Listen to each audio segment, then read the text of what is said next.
श्री स्वामी समर्थ. जय जय स्वामी समर्थ. आजच्या व्हिडिओमध्ये आपण इयत्ता 6वीच्या पाठ्यपुस्तकातील पाठ दमडी पाहणार आहोत. चला तर मग व्हिडिओला सुरुवात करूया. 2:30 वाजण्याची वेळ. बर्डीच्या बाजाराच्या कोपऱ्यावर एक सार्वजनिक नळ होता व त्याच्या पलीकडे एक चिंचेचे विस्तीर्ण झाड होते. त्याच्या खाली दमडी निजली होती. त्या झाडाच्या वाकड्या तिकड्या पसरलेल्या जीर्ण मुळ्यांवर तिने डोके ठेवले होते. धुळीने धुसर झालेल्या तिच्या झिपऱ्या कपाळावरून गालांवर लोंबल्या होत्या. झाकल्या डोळ्यांच्या पापण्यांचे केस असूनही दिसत नव्हते. गालांची तर नुसती हाडे दिसत होती. हडकुळ्या खांद्यावरून आलेल्या मळक्या चोळीची तिने जेमतेम गाठ मारली होती. कमरेला अर्धे मुर्दे विटके लुगडे गुंडाळले होते आणि तिने त्याचा कसाबसा काचा खोचला होता. तिने आपले 10-12 वर्षाचे पोरसौदा अंग जमिनीवर टाकून दिले होते. तिच्याकडे पाहिले तर वाटावे की ही केव्हाची गाढ झोपी गेली असावी, पण तसे नव्हते. तिने काही क्षणांपूर्वीच अंग टाकले होते. बाजारात ती 1 तासापूर्वी तर आली होती. आपल्या आजीबरोबर ती मोठ्या पहाटेच ठेक्याच्या वावरात गेली होती. तिच्या कमरे एवढ्या उंच वाढलेल्या गवताच्या पेंड्या तिला बांधू लागली होती. सोनेगाव जवळच्या वावरात त्यावेळी कुणी चिटपाखरूही नव्हते. तिच्या आजीच्या सपसप चालणाऱ्या विळ्याचाच आवाज त्या शांततेचा भंग करत होता. मधूनच एखादा सुतार पक्षी त्याला साथ करी. चांगले 2-2.5 तास खपल्यावर त्यांचे भारे तयार झाले होते. ते ओल्या गवताचे लवलवते भारे डोक्यावर घेऊन त्या दोघी निघाल्या होत्या. 2-2.5 मैल चालल्यावर कुठे अजनी जेलचे नाके दिसले अन अखेर बाजार. तिथे पोचल्यावर मात्र आजीने तिला सुट्टी दिली होती. मग आपली भाकरीची गठडी घेऊन ती त्या सार्वजनिक नळावर गेली. हातपाय धुवून भाकरी खायला बसली. एवढेसे तुकडे चगळत चगळत ती भाकरी खात होती. ती एक घास तोंडात घाली व भोवतालच्या साऱ्या परिसरावर आपली नजर भिरभिर फिरवी. जणू त्या भाकरीच्या तुकड्याबरोबर भोवतालचे सारे जीवन ती तोंडी लावत होती. केवढ्या भरदिशी धावतात या मोटारी अन फस दिशी पाणी उडवतात मेल्या. या भाजीवाला चालल्या सोनेगावच्याच तर दिसतात या. हो तर काय, ती नाही का गोप्याची माय? भल्ली भरली टोपली भेंड्यांनी. हाराच्या वर कशा गोलच गोल उभ्या करून दिल्यान, जसे काही शिपाईच. त्या उडान खटुल्याच्या तळापाशी नाही का ते उभे राहत संगिनी घेऊन तशा. अन त्या मोटारी तर अशा भारी अवघा रस्ता भरून टाकतात.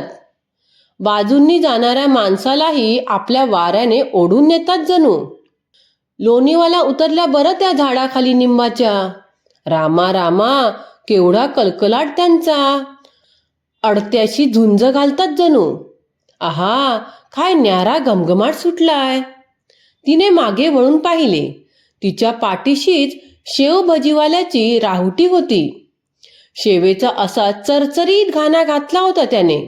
दमडीचा भाकरीचा घास हातातच राहिला. विस्फारलेल्या डोळ्यांनी त्या तेवढ्या अंतरावरून त्याच्या कढईकडे ती पाहत राहिली. कोणीतरी मुंडासेवाला बाबा आला. त्याने 2 पैसे दिले. कागदात मूठ भरून शेव घेतली. पलीकडेच 4 हातांवर जाऊन तो खात बसला. दमडीने सावकाशपणे डोळे वळवले. आपल्या भाकरीच्या फटकुराकडे पाहिले व हळूच हात उचलून तोंडात घातला. तिच्या जिभेवर जणू शेवेचे तुकडेच फिरत होते. भाकरी खाऊन झाल्यावर तिने उठून आपले फटकूर झटकले. नळावर जाऊन कोपरापर्यंत पाण्याचे ओघळ गळागळा जाईतो ती ओंजळीने पाणी प्यायली. फटकुरालाच हात तोंड पुसून चिंचेच्या झाडापाशी आली. मग तेच फटकूर चुंबळीसारखे उशाशी घेऊन झाडाच्या मुळांवर डोके ठेवून झोपली. 5 मिनिटातच तिला भोवतालच्या जगाचा विसर पडला आणि ती स्वप्नांच्या जगात शिरली.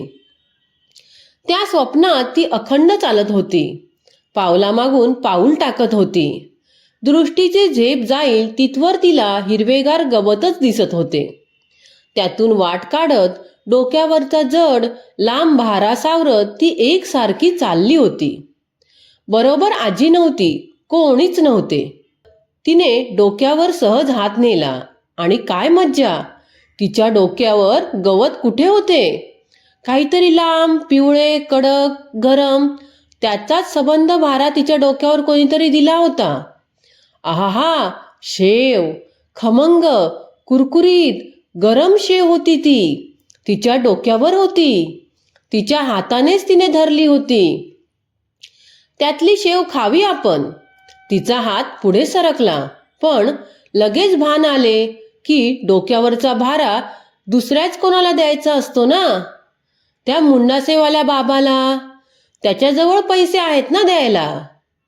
दमडी निजली होती. एवढीही हालचाल होत नव्हती. तिच्या अंगावर चिंचेची पाने मधून मधून पडत होती. आकाशात ढगांची शिवाशिवी चालली होती.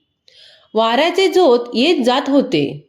मध्येच ऊन पडे तर घटकेत वाटे आता पाऊस कोसळणार. असाच एक थंड वाऱ्याचा झोत आला व चिंचेची गार पाने तिच्यावर बरसली. पण तिचा स्वप्न प्रवाह चालूच होता. ती पुन्हा चालत होती. आता स्वप्नात एक थपथपलेला गवताचा भारा तिच्या डोक्यावर होता. पायात गोळे आलेले, सगळीकडे अंधार. प्रत्येक पावलाबरोबर भोवताली सळसळणारे गवत. तेवढ्यातच तिला त्या स्वप्नात आजी दिसली. तिच्या मागे जायचे ना? आजी तर फाटकातून आत चालली. चला चला, त्या बंगल्यावर चंदी आहे वाटते. दमडी फाटकातून आत शिरली. मागले दार उघडले गेले. दमडी भारा सावरीत गोठ्याकडे गेली. आजी भारे सोडत होती. तोवर दमडी गोठ्याच्या खांबाशी टेकून उभी राहिली. पण तिची दृष्टी स्वयंपाकघराच्या खिडकीतून आत शिरली. रसरशीत निखारे पेटले होते. त्यांची ऊब तिच्या दृष्टीला देखील जाणवत होती. अरेच्चा, कुणीतरी भाकरी भाजतंय वाटतं.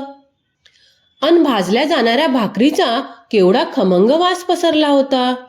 तेवढ्यात तिच्यापेक्षा एखाद दुसऱ्या वर्षानेच लहान असलेल्या मुलीचा आतून आवाज आला.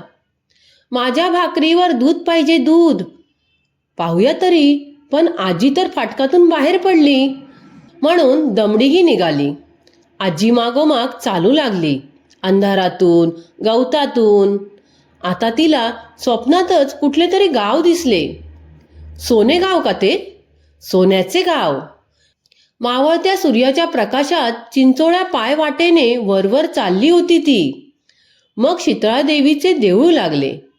पलीकडे मारुतीचे. तो पहा, तो विठू नारळ फोडतोय वाटतं तिथं. मला दे की र जरा. हो तर, तुझ्यासाठीच तर फोडतो. खोबऱ्याचा तुकडा, पांढरा, स्वच्छ करकरीत. दाताखाली दाबला तर दूध निघतं नुसतं. दमडीने खोबरे घ्यायला हात चटकन पुढे केला. विठू म्हणत होता, हो हो, हा सगळाच्या सगळा तुकडा तुझ्यासाठीच आहे. दमडे घे, सगळा घे दमडे. पण त्याच वेळी दमडे, दमडे, तिच्या आजीच्या हाका आल्या. भारे विकून, मीठ मिरचीचा बाजार करून ती दमडीला उठवायला हाका मारित होती. दमडी जागी झाली. पण डोळ्यांपुढे ते भाकरीचे, दुधाचे, खोबऱ्याचे स्वप्न तरळतच होते. क्षणभर पडल्या पडल्यास ती आजीकडे पाहत राहिली. दमडी उठली. आपले भाकरीचे फटकूर झटकून घेतले व ती आता खरोखरच चालू लागली. शेवेचा खमंग वास घेत बाजारचा रस्ता तुडवू लागली. दीड दमडीचा चालता जीव तो असाच पुढल्या बाजारी चालत येईल व त्याच्या पुढल्या बाजारी आणि त्याच्या पुढल्याही. तर मित्रांनो आणि मैत्रिणींनो, तुम्हाला माझा आजचा हा व्हिडिओ आवडला असेल तर व्हिडिओला लाईक, शेअर आणि माझ्या चॅनलला सबस्क्राईब करायला विसरू नका. आणि हो, जर का हा पाठ तुम्हाला असेल तर तुम्ही कोणत्या शाळेमध्ये शिकत होता त्या शाळेचं नाव कमेंट करायला विसरू नका. धन्यवाद.